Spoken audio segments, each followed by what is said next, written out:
Olá, seja bem-vindo ao programa Inspirações. Hoje trazemos uma discussão essencial sobre o direito, justiça e desenvolvimento, explorando como o sistema jurídico pode ser mais inclusivo, transparente e eficaz. Mas antes de entrarmos ao tema em alusão, um especial agradecimento aos nossos patrocinadores. Uma salva de palmas para eles. A justiça não se resume apenas às leis e tribunais. Está presente nas nossas relações sociais, econômicas e institucionais. Como podemos garantir que todos os cidadãos tenham acesso à justiça de forma equitativa e que o sistema responda às exigências de um país em crescimento?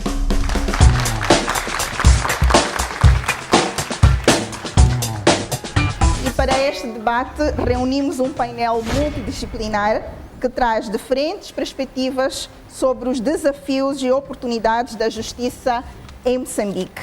Começo por apresentar os nossos convidados de hoje, o Dr. Hélder Nhamaze, antropólogo, docente universitário, investigador e consultor.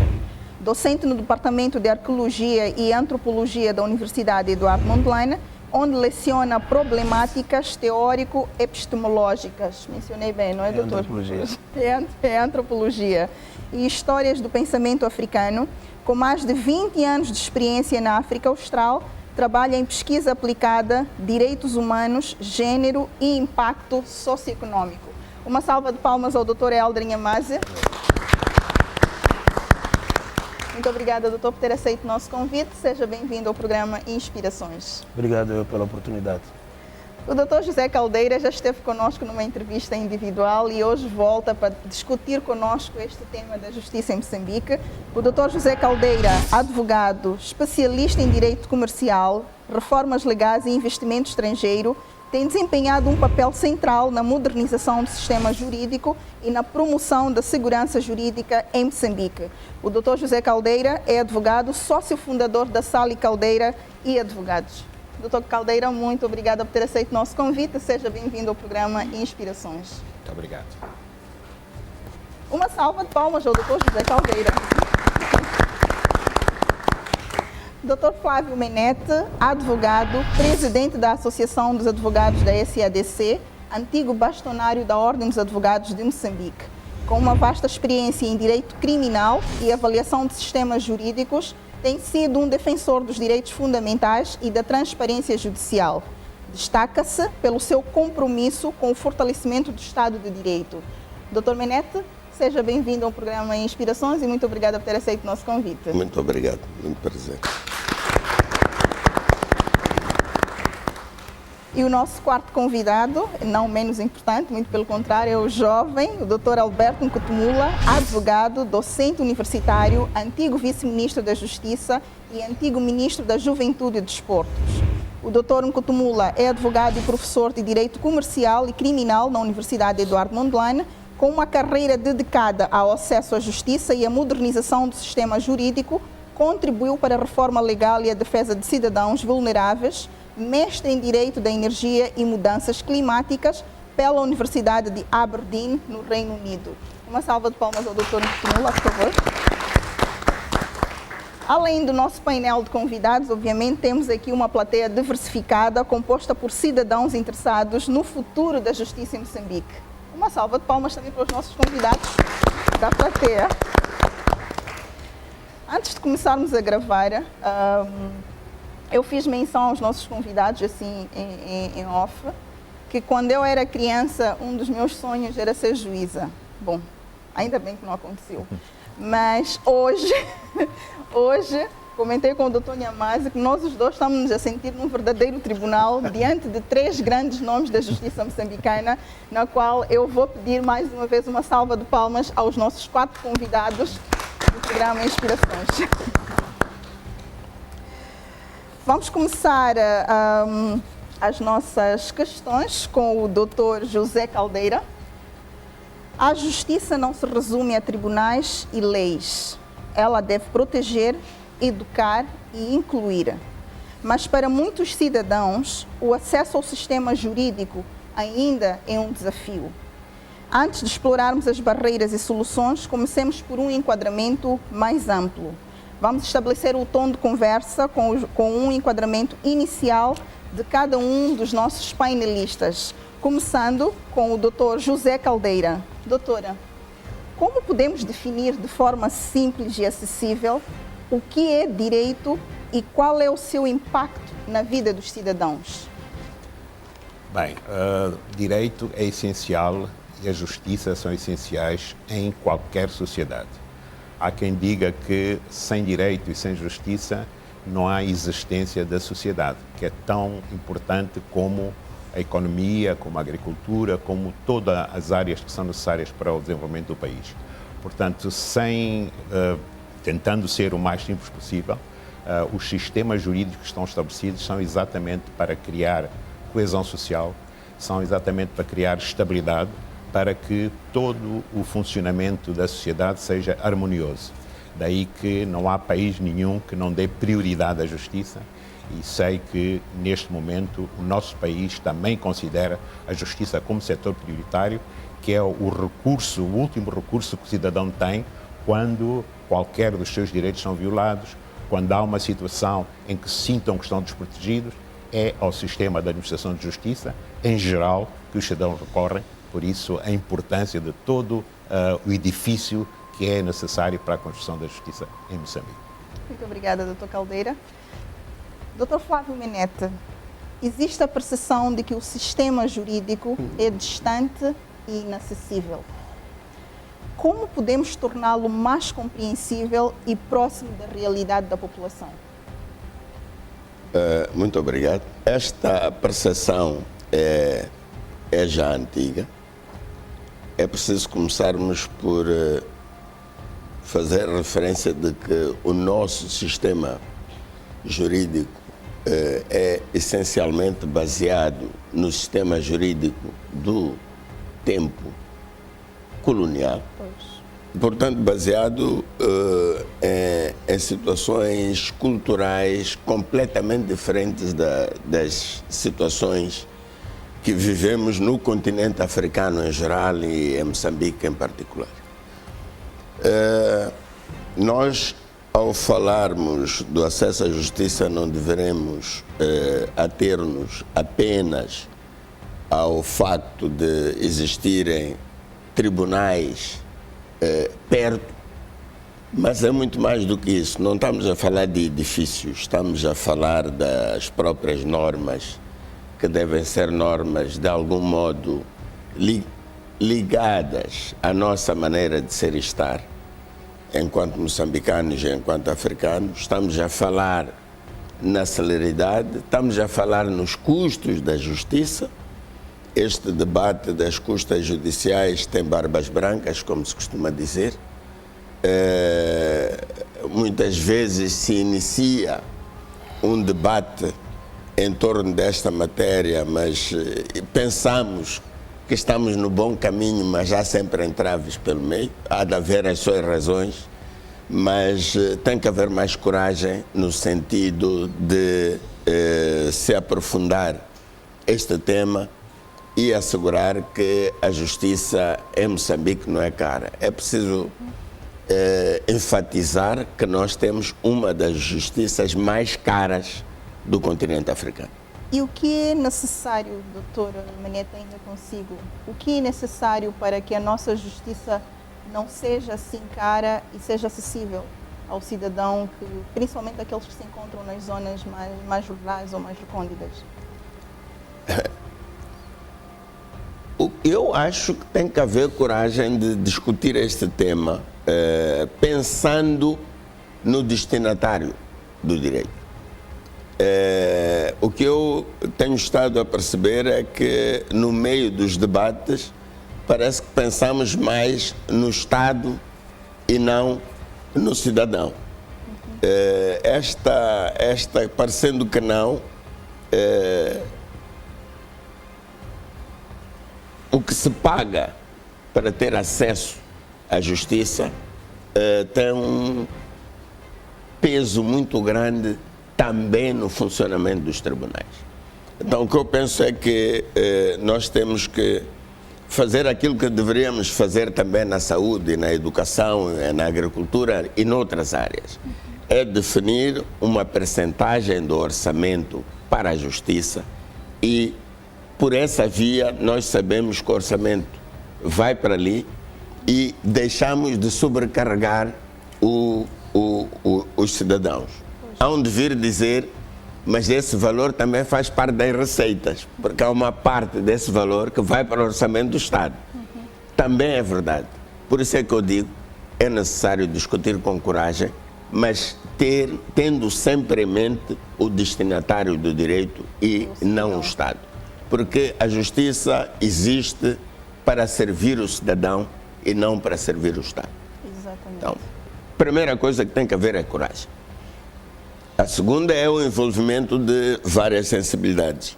Muitas vezes nós discutimos este tema e vários outros do direito, excluindo sensibilidades iguais, por exemplo, o Dr. Helder. E em resultado disso temos umas leis que não... Quer dizer, as normas estão lá, mas não dizem nada. Não se adequam à nossa realidade. E havendo essa falta de adequação, no fim do dia, essas leis acabam não sendo cumpridas, porque não tem nada a ver conosco. E não estudamos os diversos impactos, quer da área da antropologia, quer da área da sociologia e diversas outras. Pensamos apenas que reformar é saber articular, é saber fazer leis, e não é só esse o ponto. Outra coisa que tem relação com o acesso à justiça, nós podemos discutir em várias vertentes. É, por exemplo, o problema linguístico. Nós costumamos sentir algumas dificuldades em ter tradução correta para os cidadãos que não falam a língua portuguesa. Pois. Sucede que muitos de nós, falamos o português e falamos a língua local e percebemos que a tradução que é oferecida deixa muito a desejar muitas vezes. Pois. Então, as barreiras linguísticas, as barreiras financeiras já tínhamos falado, as barreiras da distância, é preciso ter os tribunais sempre mais perto dos cidadãos. Há um esforço tremendo que está sendo feito nesta perspectiva. Talvez deveremos em algum momento discutir se o modelo de edifícios que nós estamos a adotar é aquele que nos interessava, com salas de julgamento amplas, ou se poderíamos mudar para um modelo em que as pessoas se sentissem mais confortáveis, sabe? Esta coisa de ir a um tribunal e encontrar todo mundo vestido de preto assusta. Juiz está de preto, procurador está de preto, advogado está de preto, até parece que estamos de luto. E parecendo que não, é alguma coisa que cria, para alguns, respeito, mas cria algum medo. E para quem entende que vestir de preto é estar muito triste, então está a imaginar. Se tivéssemos umas salas um pouco menores, em que as pessoas se sentissem um bocado mais à vontade, se calhar nós conseguiríamos, com menos fundos, construir mais tribunais. Pois, muito obrigada. Há muito mais que se pode dizer, naturalmente, em torno da matéria. Temos que ter mais coragem, não é? Exato. De forma resumida. Doutor Helder Nhamaza, a justiça tem um papel fundamental na organização das sociedades, indo além do direito formal para incluir normas e valores sociais. No contexto moçambicano, como a justiça é vivida e compreendida para além do sistema jurídico oficial? O Dr. Menete esteve aqui a fazer menção à questão da adequação ou adaptação de algumas leis que nós temos. Eu creio que esta pergunta vai muito do encontro daquilo que é a sua área de atuação. Doutor, pode, por favor, dar-nos aqui uma visão de como é que funciona? Não, em primeiro lugar, muito obrigado pelo convite mais uma vez. Bom dia a todos. Acho que tenho que agradecer também ao Dr. Menete por ter também introduzido um pouco esta ênfase, porque basicamente nós sentimos muito esta desconexão. A desconexão entre as práticas, as normas, as vivências e as normas oficiais, a justiça, o sistema de justiça no geral.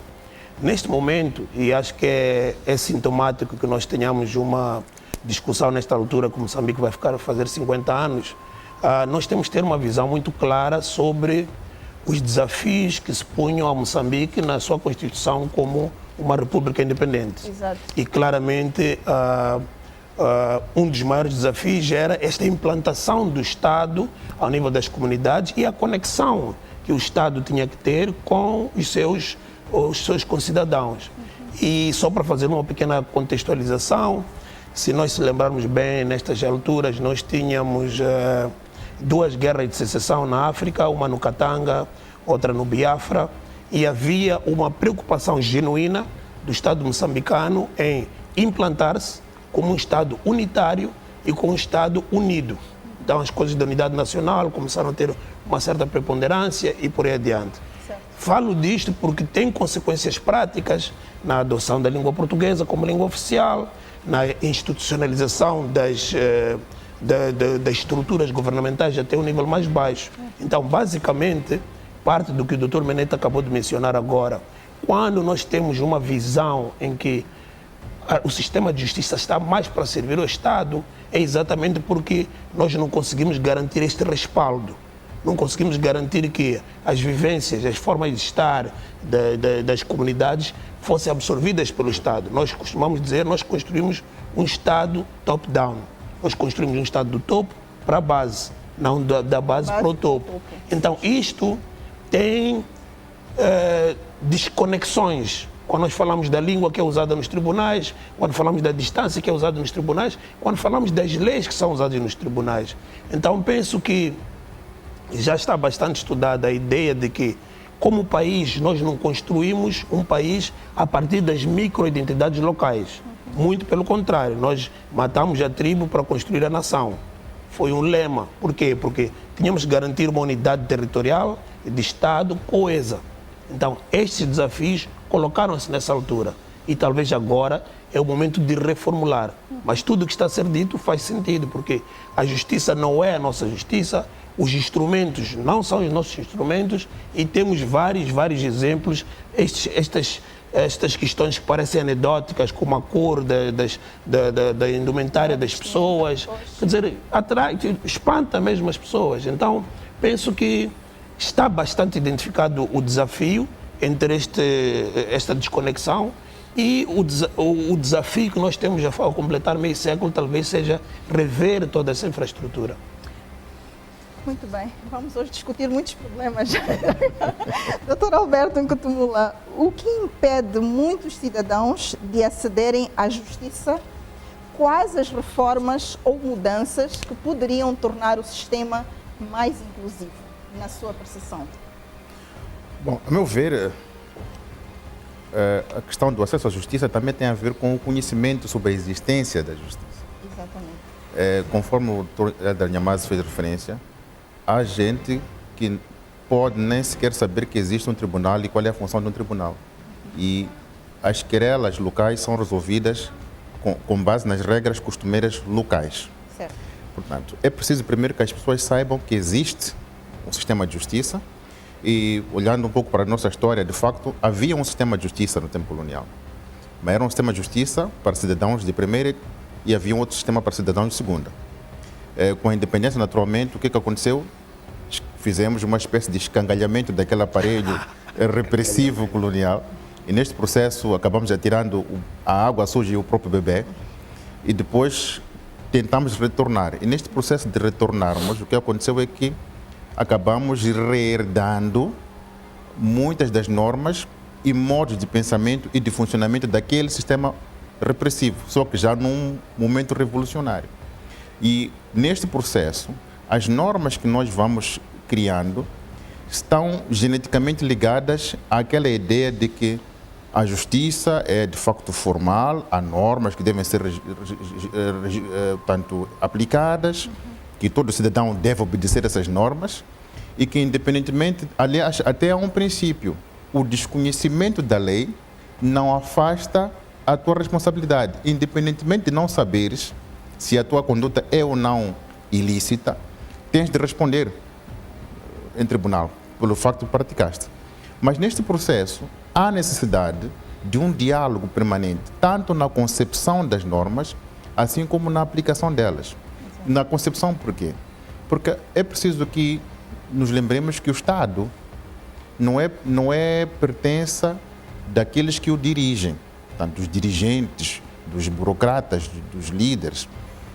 O Estado pertence também ao povo. E neste processo de regulação da sociedade, onde está incluso o povo, é preciso que se dialogue com o povo. Queremos agora aprovar uma norma que estabelece que se matar um macaco será punido com pena de 8 anos ou 10 anos. A elaboração desta norma não pode ser feita sem que se ouça os principais destinatários da norma. É preciso que o povo, a população, tenha conhecimento disto. Isto por quê? Porque a partir do momento em que aplicas a norma, desfasada da realidade concreta em que o facto vai ser praticado, a reação do destinatário e do povo será perversa. Vão dizer, isto é injusto. E, de facto, a lei é cega, mas só a lei é que é cega. A justiça, a aplicação da lei não pode ser cega. Tem que ter em conta o contexto. Bom, normalmente não se comenta sobre coisas, mas apenas são aplicadas a casos que nós sentimos que, de facto, cumpriu-se a lei, mas o povo sente que não houve justiça. E isto não pode acontecer. Mas o que não pode acontecer é porque tem que haver um compromisso em que o destinatário diga, muito bem, agora passar a ser assim, muito bem, eu concordo. Já sei que se eu fizer isso, terei esta consequência. Enquanto isto não acontecer, poderemos ter problemas. Portanto, é aí onde quero chegar à questão do acesso à justiça. Conhecimento da existência desta mesma justiça. O Dr. Minetti já foi mais profundo quanto à questão da aproximação dos tribunais, da procuradoria, das instituições da justiça à população, naturalmente, mas é preciso também nunca ignorar que há uma grande paisagem de justiças em Moçambique. Não muito longe daqui da cidade de Maputo, eu assisti a um julgamento na casa de um líder local. Houve um caso de adultério e o assunto foi resolvido de acordo com as normas costumeiras. Houve um caso de furto de gado, foi resolvido a nível local. Se aquele processo tivesse sido retirado dali, daquela localidade, para o tribunal, a solução seria legal, mas a justiça local teria sido feita ou não? Essa é a questão que se coloca. Naturalmente que os antropólogos, os sociólogos é que vão responder melhor a isto, mas eu, como jurista, tenho o defeito de fabrico, é que para mim a lei tem que ser aplicada a partir do momento em que o processo entra para o tribunal. Mas, repito, reitero, neste processo da aplicação das normas, há que ter em conta sempre o contexto local em que o facto ocorreu. Muito obrigada, doutor Tumula. A justiça também afeta o setor privado, a economia. Doutor José Caldeira, o funcionamento do sistema jurídico influencia diretamente no ambiente de negócios. Como a previsibilidade da justiça afeta o investimento e a confiança no país? É um tema bastante importante. Naturalmente que qualquer país, para desenvolver, tem que ter um quadro legal estável. Certo. Quando existe uma norma que está em vigor e que sofre alterações e casos até em que o efeito é retroativo, naturalmente isso não atrai o investimento. Pois. Os investidores, quer nacionais, quer estrangeiros, querem e precisam de ter um quadro legal estável para que possam garantir que têm o retorno de investimento que fizeram e garantir que o seu investimento também tem impacto na sociedade. Por exemplo, esta questão que foi levantada aqui relativamente à necessidade de as leis serem adequadas à situação, aplica-se para os cidadãos, sem dúvida, mas também para o investimento. Exatamente. Houve iniciativas no sentido de, por exemplo, haver uma legislação que regule a participação dos diversos setores no processo legislativo. Infelizmente, essa legislação não passou, esteve no Parlamento e regressou, mas permite que, quando há necessidade de legislar, o setor privado, os cidadãos, a comunidade, possa participar. E não só para por parte do governo para dizer que foi consultado. Pois. Não, é preciso haver normas claras de como é que é feita a consulta, qual é o resultado das auscultações, é preciso dar prazo suficiente. Muitas vezes é uma semana para se pronunciar e isso é insuficiente. Claro. É preciso consultar as bases. Portanto, um quadro legal desta natureza, alguns chamam, é preciso uma lei das leis, chamemos lei da participação pública, mas isso é essencial, até porque quando o Estado não acolhe, porque muitas vezes não é possível acolher todas as contribuições, mas esta lei obrigaria a que o Estado, o órgão que teve iniciativa, que fizesse a justificação porque determinada contribuição não foi acolhida. Portanto, tudo isto, haver um conjunto de normas que regulem a participação, a estabilidade legislativa, os efeitos, os contratos que resultam de leis, quando eles estão em vigor, têm que ser cumpridos. Se há necessidade de alterar, tem que haver negociação para que, de facto, o resultado seja sempre garantia de estabilidade. Portanto, é, em geral, isto que eu acho que permitirá que o nosso país fique atrativo ao investimento, quer nacional, quer estrangeiro. Muito obrigada, Dr. José Caldeira. Este assunto realmente nós vamos tratar um pouco mais à frente, mas antes vamos a um curtíssimo intervalo e voltamos logo de seguida. Não saia desse lado. Até já.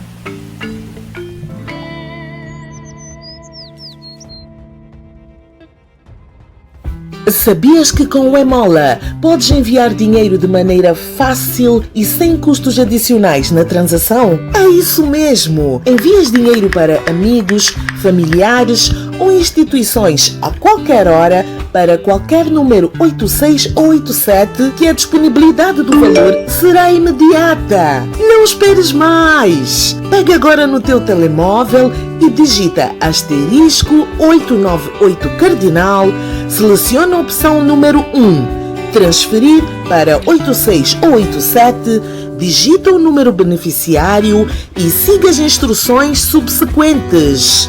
Ou podes usar o aplicativo Emola disponível em Android ou iOS diretamente no teu celular.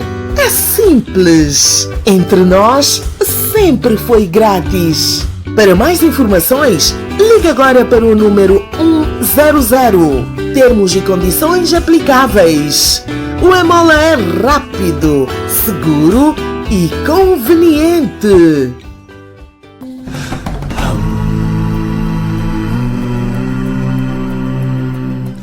Vocês sabem que eu acredito vocês também adoram dos pôr do sol e eu acredito que esta vez é o melhor sunset que vamos apanhar, mas não há dúvida que pelo menos é o melhor sunset do nosso lago Niassa. Uau!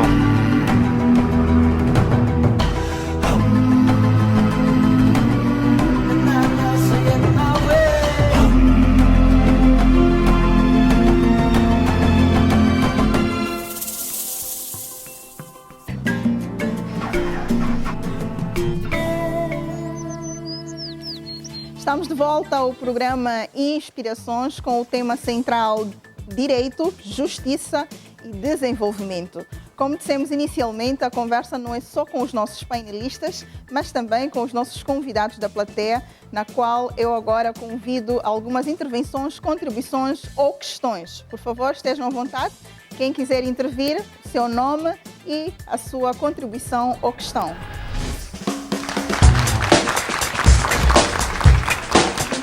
Seu nome? O meu nome é Ercha Narciso e eu tenho duas questões. Uma questão ao Dr. Kutumula e a outra questão vai ao Dr. Caldeira. Eu queria questionar qual é que deve ser o nosso posicionamento como cidadãos, em primeiro lugar, e como juristas, em segundo lugar também, face à inércia das nossas instituições. É verdade que, de fato, as nossas instituições trabalham muito bem, mas é certo também que, por vezes, ficam inertes quando não deviam. Então, como é que nós devemos agir nessa situação, tendo em conta que elas devem agir de forma independente e livre de pressão? Então, qual é que deve ser o nosso modus operandi face a esse tipo de situações? E a outra questão que ia fazer ao Dr. Caldeira tem a ver com a forma como a justiça afeta a área de negócios. O que eu ia perguntar é precisamente o oposto, na verdade, desta questão. É tentar saber, doutor, o que é que poderia dizer sobre uma possível solução de se pensar em, no lugar da justiça afetar os negócios, termos uma solução oposta, ao contrário. Os negócios ou os grandes investimentos também terem um papel de contribuir positivamente para a realização da justiça e não só, mas também, sobretudo, naquelas comunidades mais recônditas, assim pensemos, em influenciar, em ensinar, em informar os cidadãos, aos habitantes daquela comunidade e dessa forma contribuir positivamente também para os imperativos de justiça, do modo geral. Então, seriam os negócios terem este papel educacional, este papel fulcral de poderem fazer alguma coisa naquelas comunidades em que estão instalados. Muito obrigada. Muito obrigada. Teríamos mais alguma contribuição à questão? Depois voltamos aqui às respostas dos nossos painelistas. Já agora o Dr. Caldeira e o Dr. Nkutumula vão se preparando para responder à questão da nossa convidada. Por favor, o seu nome? Meu nome é Sérgio Mafala, estudante de Direito. Obrigada, Sérgio.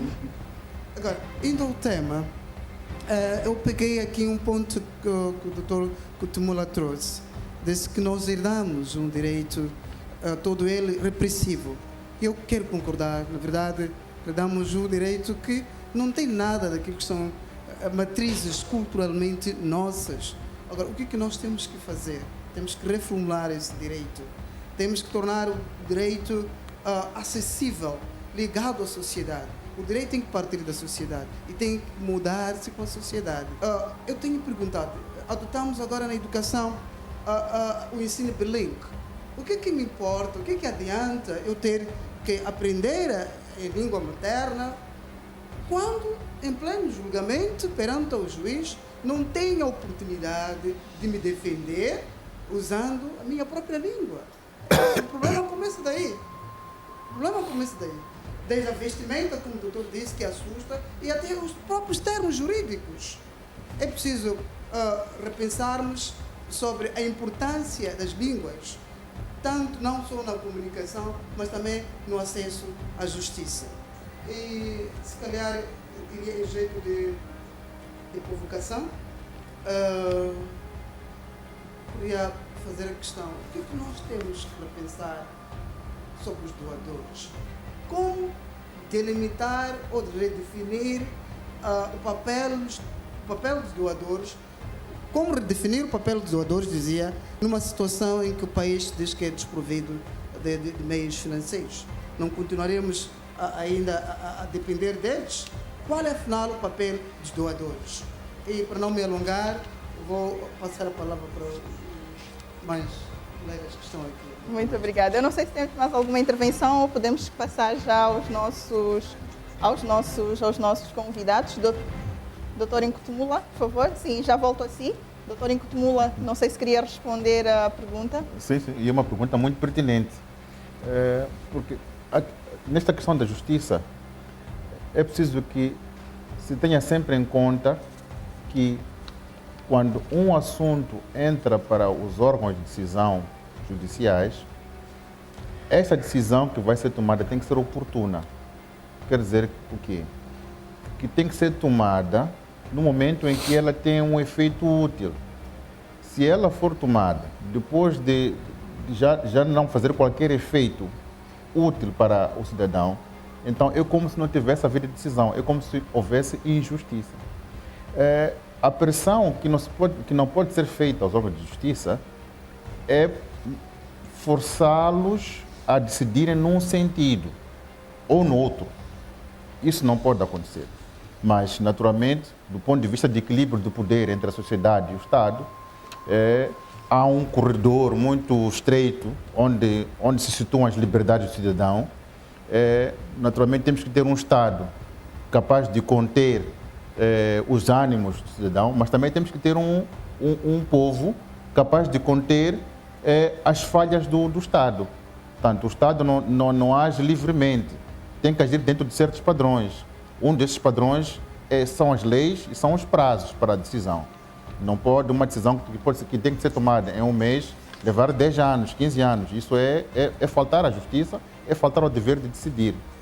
Ainda que o caso seja complexo, é preciso que se informe sobre a complexidade do caso, não é? Portanto, é nesse sentido que eu estou a fazer referência a não se fazer pressão, mas não quer dizer que também que vamos deixar que as coisas se mantenham como estão.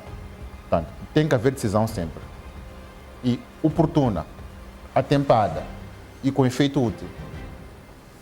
Doutor Caldeira, tem uma questão que foi levantada aqui para si e eu acrescento também mais uma, assim já, porque elas estão interligadas. Como a separação de poderes tem sido aplicada em Moçambique e que desafios persistem para garantir a sua efetiva implementação? Com base no que a nossa convidada esteve cá a fazer menção e esta questão da separação de poderes, não sei se queria deixar aqui alguma contribuição em volta. Bem, eu queria ir diretamente à questão que foi colocada primeiro, inverter os empresários, quer nacionais, quer estrangeiros, que estão a desenvolver projetos no país, têm todo o interesse que haja um sistema de justiça credível, que haja um sistema legal estável. Portanto, o papel que eles têm, estas sociedades, estas empresas que estão a investir, é no sentido de ajustarem-se ao quadro que existe, ao quadro legal que existe e, na medida do possível, contribuir que esse quadro seja favorável ao investimento. Há dois conceitos que normalmente se confundem no nosso país, que é a questão da responsabilidade social das empresas. Portanto, as empresas têm normalmente programas de responsabilidade social, estão integrados numa sociedade, e o facto de cumprirem, naturalmente, que contribui para a estabilidade e também é do interesse dessas sociedades, dessas empresas, que os programas de responsabilidade social se desenvolvam para que as comunidades sintam que aquele projeto trouxe alguma vantagem. Há outro conceito que, como eu disse, às vezes confunde, que é o do conteúdo local, que é as empresas, principalmente quando se trata de empresas estrangeiras a investir no país, elas têm interesse, e as pessoas também têm interesse, e o Estado em geral tem interesse, que haja emprego para nacionais, o emprego é muito importante para nacionais, e que haja fornecimento de bens e serviços de empresas nacionais e cidadãos nacionais. Quando isso acontece, naturalmente isto leva a crescimento da economia. Se houver mais empresas moçambicanas a fornecer aos grandes empreendimentos na área mineira, na área de gás, na área de outros investimentos, naturalmente que isso ajuda também a que estas empresas cresçam. Há os programas de formação que estas empresas também fazem. Não é só no interesse dos formados ou dos formandos, mas também é no interesse das empresas. Portanto, eu diria que o papel que estas empresas fazem nestas diversas componentes são de interesse do país, no sentido de que contribuem para a estabilização. Mas a questão da justiça é um assunto nacional. Como é que isso é feito? E às vezes há a tendência de passar responsabilidades para as empresas, que são responsabilidades do Estado. Pois. Portanto, o Estado não pode demitir-se da sua responsabilidade de fazer as escolas, fazer os hospitais, fazer tudo isso. Não pode deixar esta responsabilidade totalmente para as empresas. O interesse é comum, mas os papéis têm que estar devidamente estabelecidos e deve-se seguir uma linha que permita que haja esta estabilidade e continuidade. Exato. Relativamente à separação de poderes, julgo que é um princípio democrático que é aceito em todo o mundo. Pois. Portanto, tem que haver um judiciário muito forte. O judiciário tem que ser muito forte. O legislativo também tem que ser forte e o executivo também. Se não há esta separação de poderes, aquilo que nós chamamos de democracia não funciona. Agora, o que acontece muitas vezes é que esta separação de poderes existe em teoria, mas na prática não se verifica isso. Estávamos a falar das influências que muitas vezes se quer passar para os juízes, influências para tomarem decisões que são favoráveis a este ou aquele interesse. Isso é muito pernicioso e é uma situação que pode levar a muita instabilidade. Quando nós vemos no nosso país que muitas das leis vêm do Executivo, em si não é mau, mas é preciso que o Legislativo também tenha iniciativas. Isso está na Constituição. Isso robustece o papel do Legislativo no processo de criação de normas, etc. Também, se formos ver o Judiciário em relação ao Executivo, quando estamos em situações em que há casos de corrupção e estão envolvidos alguns elementos com um determinado estatuto bastante alto do governo ou de outra instituição, se o Judiciário não for independente, não é possível aplicar as sanções que a lei prevê.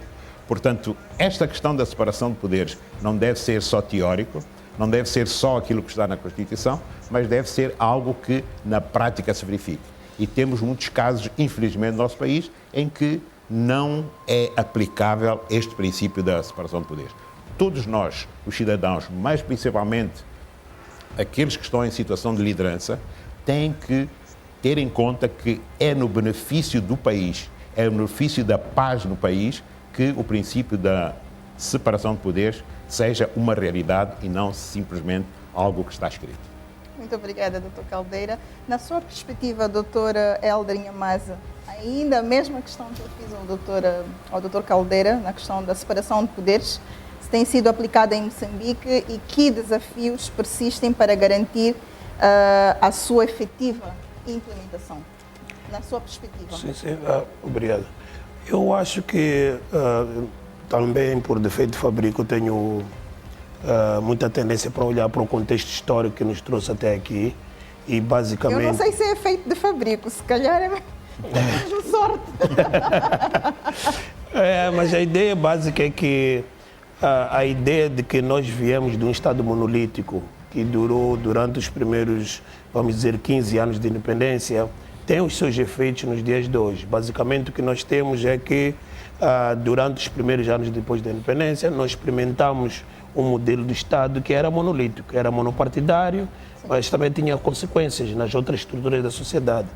E o advento da Segunda República em 1990 marca uma oportunidade para a efetiva materialização desta divisão de poderes, a separação de poderes, quero dizer. Mas basicamente, e como nós temos estado a vivenciar, existem várias resistências sobre isso, porque poderão haver várias ideias sobre isso, mas basicamente é um processo que pode levar algum tempo e talvez o debate que nós estamos a ter agora é sobre quanto tempo nós precisamos para isso. Mas nós estamos, neste momento, um pouco reféns desse Estado unitário e monolítico que durou durante os primeiros 15 anos da independência.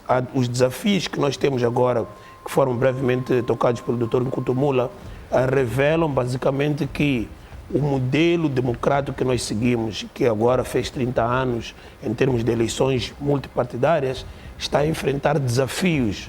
E estes desafios, na minha maneira de ver, tem um pouco a ver com este passado que era muito mono, é um bloco que é único. E mesmo em termos legais, eu acho que havia algumas propostas de algumas forças políticas sobre concentração de poderes na figura única do chefe de Estado, do Presidente da República. Então, acho que vamos ter duas avenidas de desafios, uma que começa por olhar um pouco para a norma, para que essa separação seja efetiva, porque ela vai além até da separação de poderes, atinge até a academia, atinge outras áreas, agremiações desportivas, como nós todos vivenciamos. Exato. Esta é uma das avenidas. A outra avenida é, efetivamente, materializar isso em termos práticos. Okay? Então, como disse antes, o grande desafio vai ser, o grande consenso que nós temos que chegar é quanto tempo nós queremos que isso leve, ou quanto tempo nós achamos que é razoável fazer essa transição. Claramente as forças estão em presença, algumas dizem, não, isso já devíamos ter feito ontem. Os outros podem estar a dizer, não, isto é um processo mais longo, outras sociedades tiveram os outros processos, mas basicamente, e tanto legalmente como de facto, não temos necessariamente uma separação de poderes. É uma letra que está na Constituição, mas não faz parte da nossa prática do dia a dia. O Dr. Meneto comunga a mesma opinião, deixada aqui pelo Dr. Caldeira, a questão da separação de poderes, e o Dr. Hélder Inhamase? Obrigado. Relativamente a esta questão da inversão, empresas versus comunidades, queria aqui, compreendo o que está por detrás disso e faz sentido. Está perfeitamente claro o que disse o Dr. Caldeira com relação à responsabilidade social, com relação ao conteúdo local, com relação ao facto de que o Estado não se pode eximir das suas responsabilidades enquanto Estado. O que tem estado a suscitar grandes debates e justificada preocupação por parte das comunidades é outra coisa. É o contrato, vamos dizer, a negociação desses grandes contratos versus maiores benefícios para a população. E não é por acaso que se fala de boca cheia na necessidade de se sentar com os concessionários dessas atividades para renegociar algumas condições contratuais. O que está a acontecer em situações diversas é que o contrato foi celebrado, o contrato está a correr em conformidade com o que foi acordado, mas as populações acabam, apesar daquela responsabilidade social, acabam não sentindo benefícios.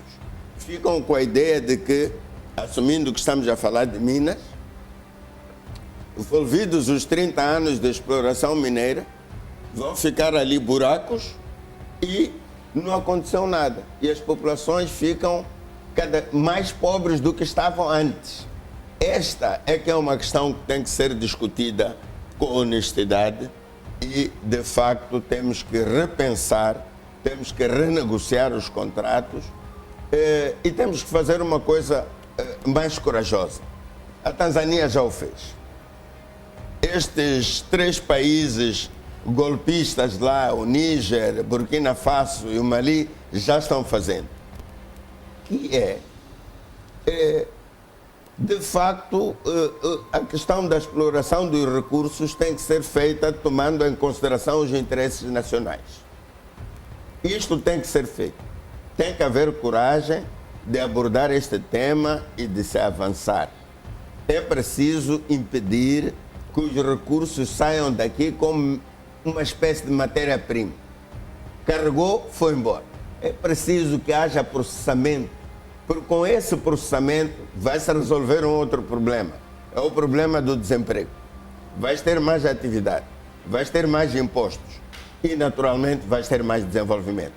Então, eu creio que, se percebi bem, este aspecto tem a ver com nos casos em que os contratos já existem, uma renegociação, para casos futuros, uma melhor negociação. Afinal de contas, com o andar dos tempos e com a nossa experiência, nós vamos aprimorando a nossa maneira de ver as coisas e a nossa visão.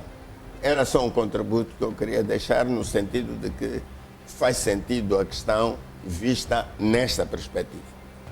Separação de poderes. Quanto à separação de poderes, sim, comungo, naturalmente que comungo desta ideia. O Dr. Kuntumula aí há uns 20 minutos dizia que era importante, menos tempo, dizia que era importante termos instituições fortes. O Dr. Caldeira falou na necessidade de termos um judiciário forte. Falou também no executivo forte. O que eu queria aqui trazer é, para termos um executivo forte, entre outras coisas, temos que ter um legislativo fortíssimo. O legislativo tem que exercer efetivamente os seus poderes de fiscalização da atividade do executivo. Enquanto nós tivermos um poder legislativo, enquanto nós tivermos deputados que não encaram devidamente esta função e não encaram a função de que eles é que são os verdadeiros legisladores. Não é? Eles vão passar a vida a receber as propostas ou os anteprojetos do governo. Eles não têm visão do país? É esta pergunta que eu faço. Não têm visão do país? Eles é que têm que pensar, têm que saber que a nossa governação, a nossa atitude enquanto Estado é no sentido de saber onde é que nós queremos estar daqui a 100 anos, onde é que nós queremos estar daqui a 50 anos. Exato. Então, para isso, tens de ter um legislativo forte. Temos, se calhar, que repensar alguns critérios de seleção de deputados.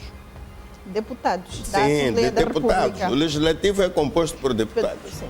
Eles têm que Então, ter a temos que percepção ter de normas. uma maior franja de deputados Concordo. com determinadas valências para poder, inclusivamente, enfrentar o Executivo Exato. e dar o seu contributo naquilo que é o roteiro que nós queremos seguir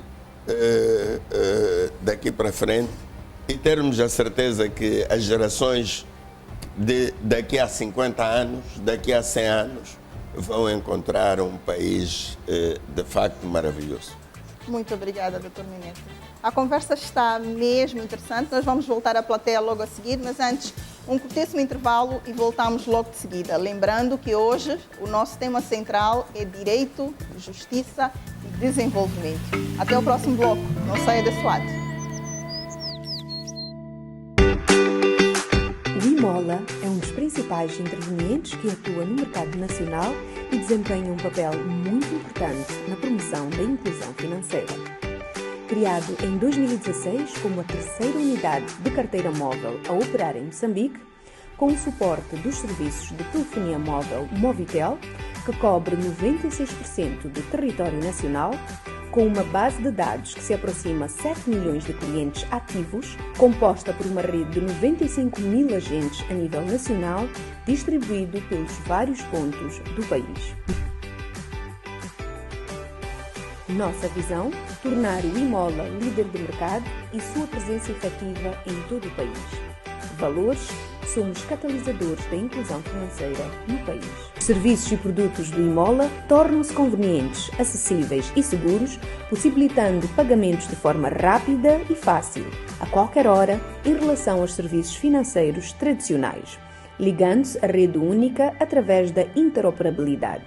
Podemos afirmar que a carteira móvel IMOLA tornou-se um vetor importante na inclusão financeira e elas são usadas por pessoas sem acesso a contas bancárias e contribuem significativamente no aumento da produtividade das empresas, pois possibilitam transações espontâneas sem necessidade de usar a banca tradicional.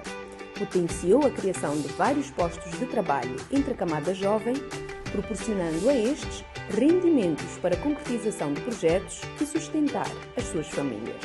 O IMOLA continuará a expandir-se, diversificando o ecossistema com produtos e serviços de pagamento, como levantamentos, depósito nos agentes, pagamento de serviço através do USSD e web, soluções para comerciantes, Paga Já, soluções dedicadas às empresas através da integração de plataformas IP.SEC, APIs, e do IMOLA Enterprise. IMOLA, meu céu, minha mola.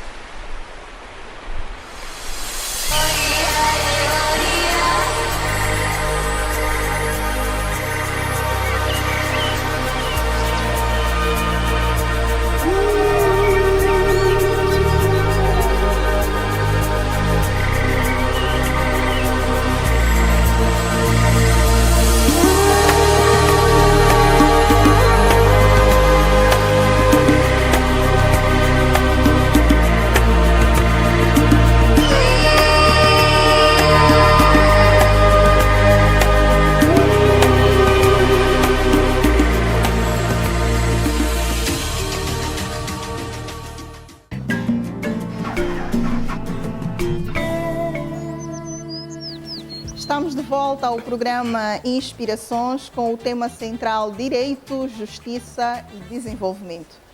Voltamos com o último bloco. Eu vou passar a palavra à plateia, mas antes eu gostava de pedir ao embaixador Mussaji Jeixande. Temos um convidado aqui também de honra.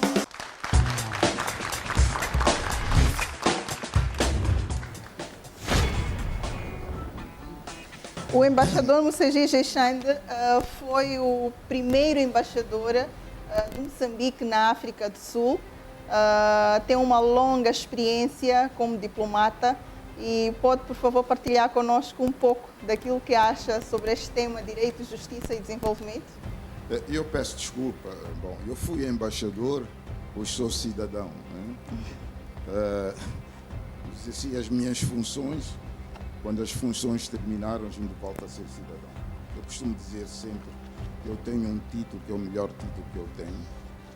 Mussaji Jeixande foi o título que minha mãe me deu e peço a Vanessa que compreenda que eu não posso abdicar desse título. Hein? Nós somos uma sociedade multiétnica, multilinguística. Então não é possível em 50, em 100 anos chegarmos àquilo que nós aspiramos como juristas, como intelectuais, como empresários. Temos que ter consciência do tempo. Olhemos para os orientais. O processo que eles levam para chegar a um determinado patamar. Infelizmente, nós, os africanos, estamos convencidos que é possível cortar etapas. Saímos da bicicleta, depois o Range Rover. Compramos o Range Rover, mas como é que a gente vai?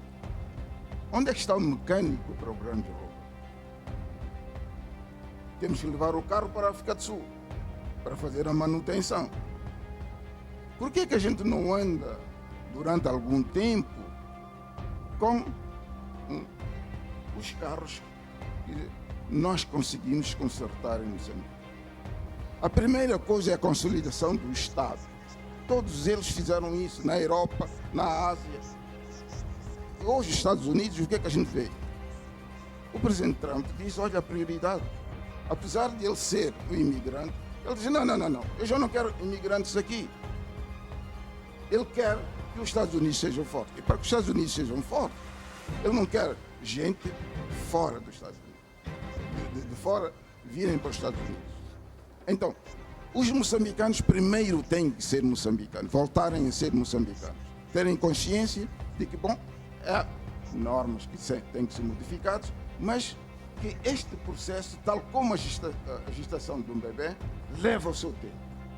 Esta é a primeira coisa. Porque se nós fizermos leis muito bonitas, a nossa Constituição, houve tempo que foi saudada, né? Não é a Constituição, são os líderes que nós temos. Quando alguém falava aí, dizia, bom, os deputados. São os deputados, são os ministros, são os juízes, que a gente tem que saber quem é que vai para juiz, quem é que vai para presidente da República, quem vai para deputado. As lideranças é que determinam. As leis são ofuscadas. Então, a lei é muito linda, mas o que é importante é o cidadão, é o país, ser um país efetivamente forte. Se a gente não for uma nação forte, toda lei, que por muito bela, por muito democrática, muito liberal, não vai funcionar. Obrigado. Muito obrigada, embaixador Mussaji Jeixande. Divan, a sua questão, por favor. Bom dia a todos. A minha questão vai para o Dr. Kutumula.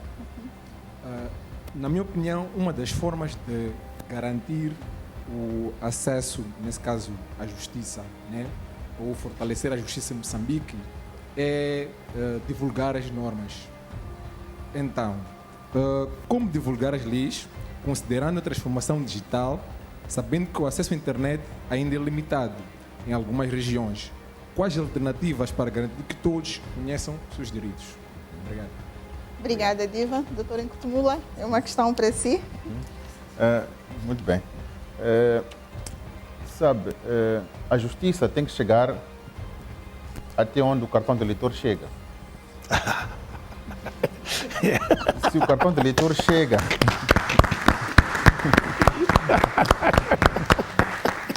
se o cartão de eleitor chega ao Zumbo, Nipepe, Mecanhelas, Memba, a justiça tem que chegar lá. As leis têm que chegar lá. O conhecimento sobre as normas tem que chegar lá. Portanto, isto para dizer o quê? Que é possível dialogarmos, todos nós moçambicanos podemos dialogar. 2, como é que sabemos que somos 33 milhões de habitantes? Alguém contou. Para alguém contar, alguém chegou lá. Então, lá onde essa pessoa chegou, a justiça também tem que chegar. Porque lá precisa de água, precisa de energia. E depois, eu quero lembrar que, há 3 fins principais do Estado. O primeiro é a justiça, o segundo é a segurança, o terceiro é o bem-estar social. O Estado tem que prover essas 3 coisas. Se falhar uma delas, ainda que faça a provisão de outras 2, está incompleto o serviço. Então, é mesmo para dizer assim, que pode chegar lá a segurança. Se houver um conflito no sítio mais recôndito de Moçambique, o exército vai chegar lá. A polícia vai chegar lá. Então, se a polícia chega lá, o exército chega lá. A justiça também tem que chegar lá. Portanto, o Estado existe porque existem as pessoas. E se existem as pessoas, o aparelho do Estado tem que se fazer presente também lá. Muito obrigada, doutor Nkutumula. Doutor Helder, justiça comunitária. O que manda dizer isso na sua área? Manda dizer várias coisas. Acho que ao longo desta conversa, nós já chegamos a um ponto em que entendemos que temos várias microidentidades. Temos, no tempo, ainda até a última vez que nós registramos o Núcleo de Estudos de Línguas Moçambicanas, tínhamos 22 ou 23 línguas, mas depois ficaram 45.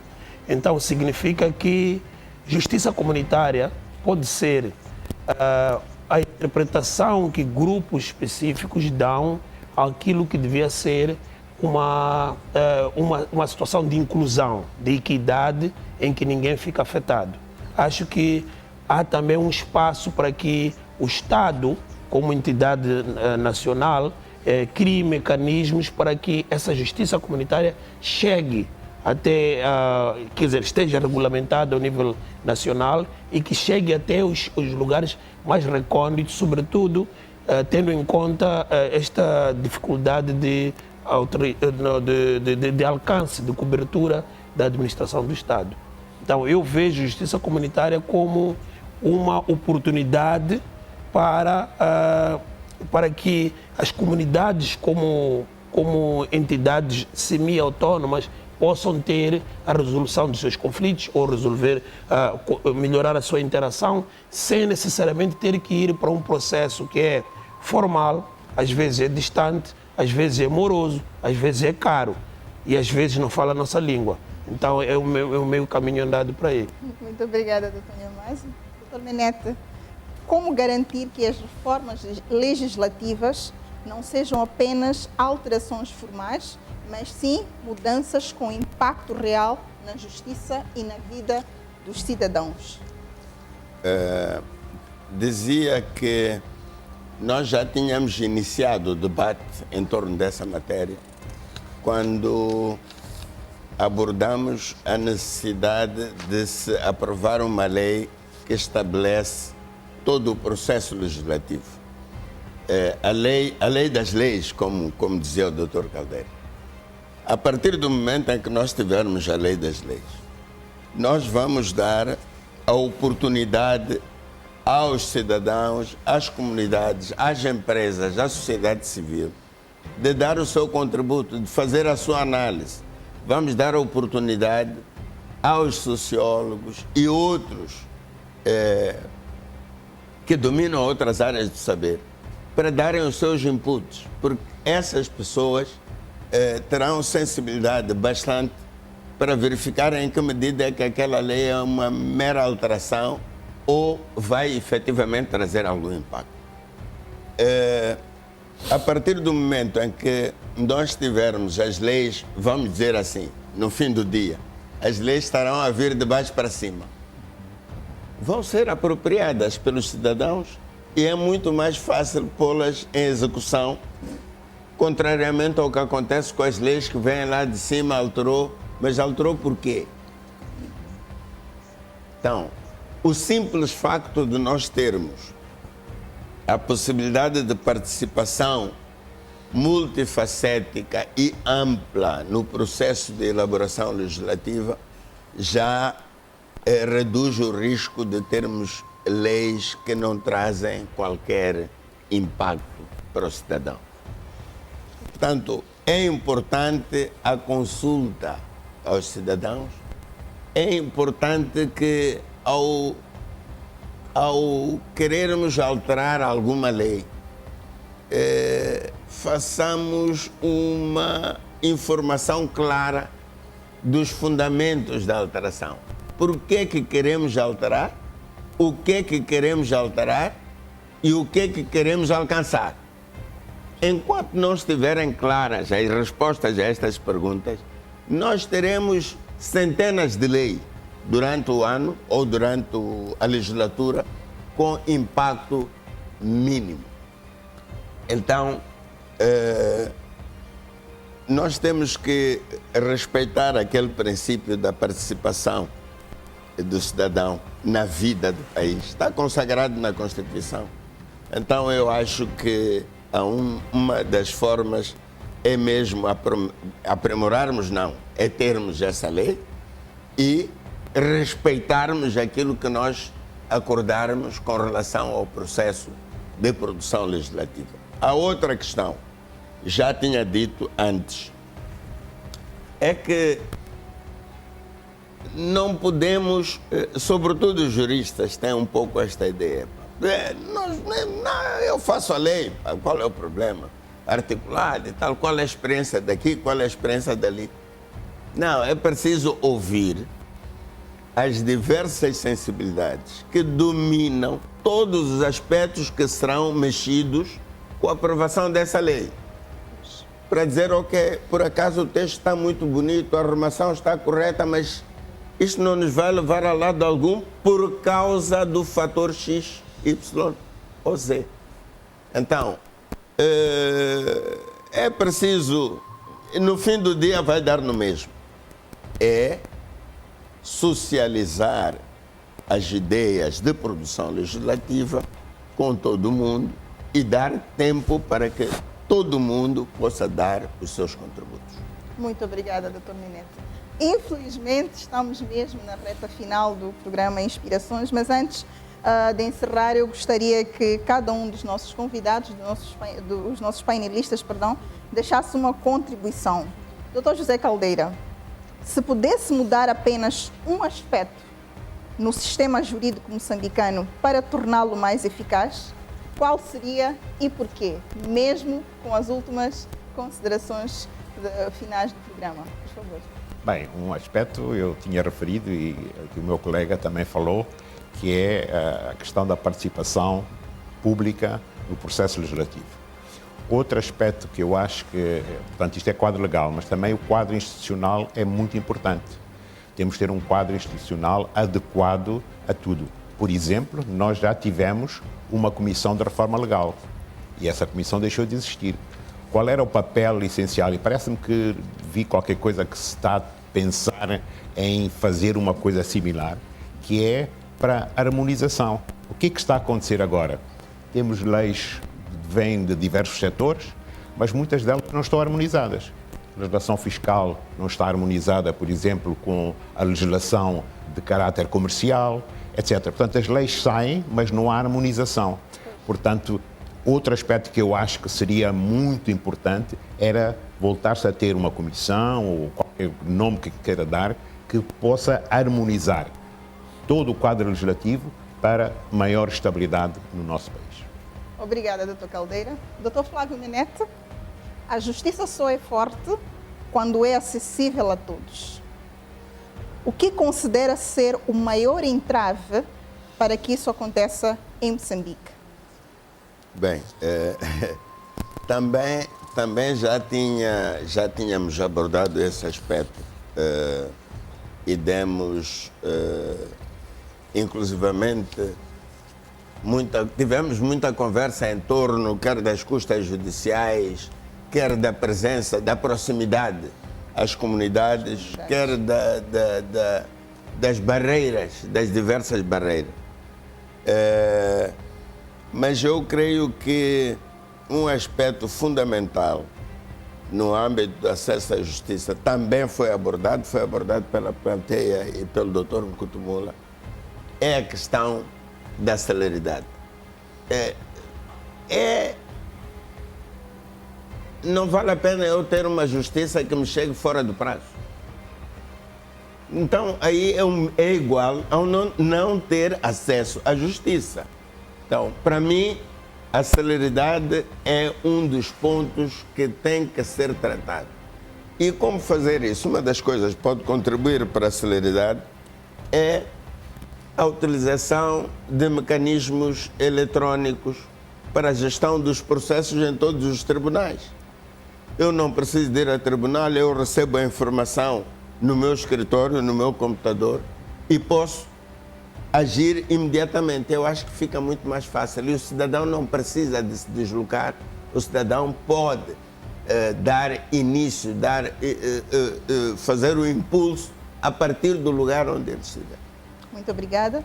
Muito obrigada, Dr. Menete. Dr. Helder Nhamaza, mesmo para efeitos de considerações finais do programa, a justiça deve ser um reflexo da sociedade. O que Moçambique precisa urgentemente repensar para garantir que o sistema judicial corresponda às reais necessidades dos cidadãos?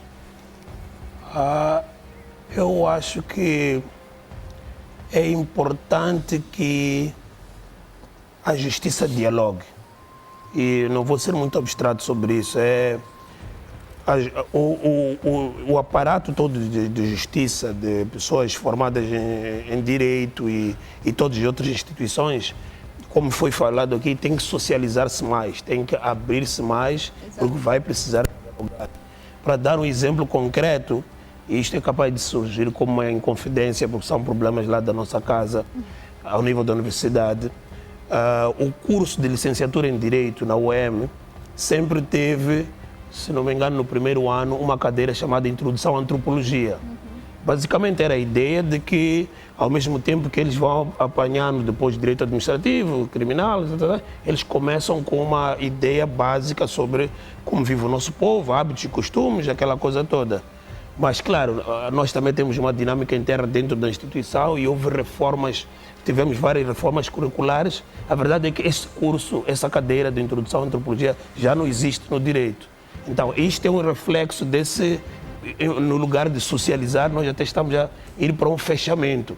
Quer dizer, o estudante de direito tem que saber administrativo, tem que saber, mas não tem que saber como é que pessoas resolvem conflitos nos termos locais. Muito obrigado. Muito obrigada, Dr. Helder.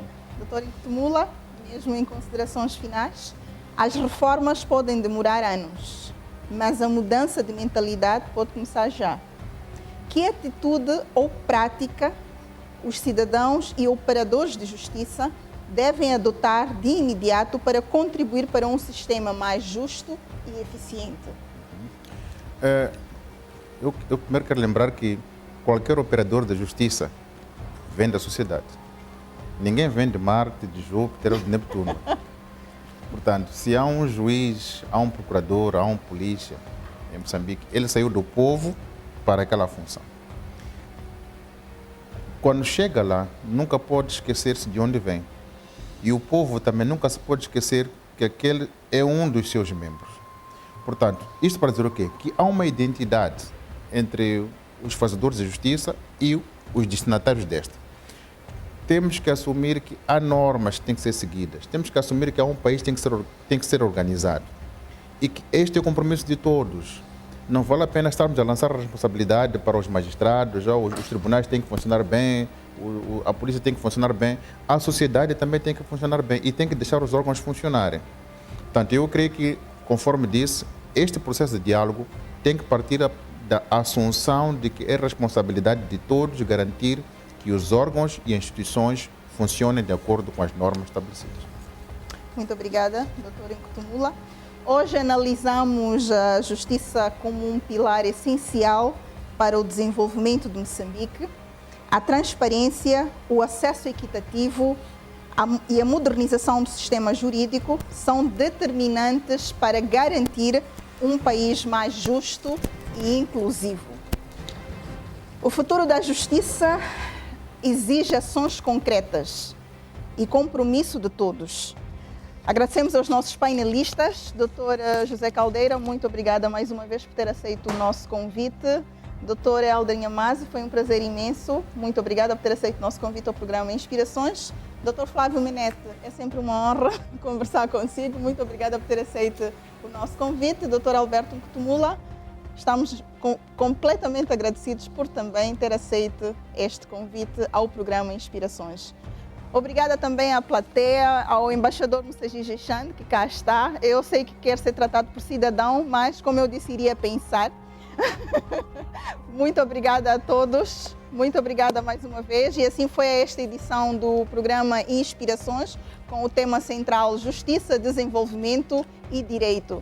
Foi uma honra enorme poder dirigir este painel. Confesso, como bem o embaixador Mussaji Jechand disse inicialmente, é uma mulher a dirigir um painel com 4 homens extremamente respeitados e com um trabalho que merece uma salva de palmas pelo que fazem. Dr. Caldeira, Dr. Helder, Dr. Flávio Menete, Dr. Kutumula. Muito obrigada mais uma vez. E assim foi esta edição. Eu me despeço com a promessa de voltar na próxima semana com mais inspirações. Até lá, continue a acompanhar as nossas plataformas e fique sempre do nosso lado. Muito obrigada. Até a próxima.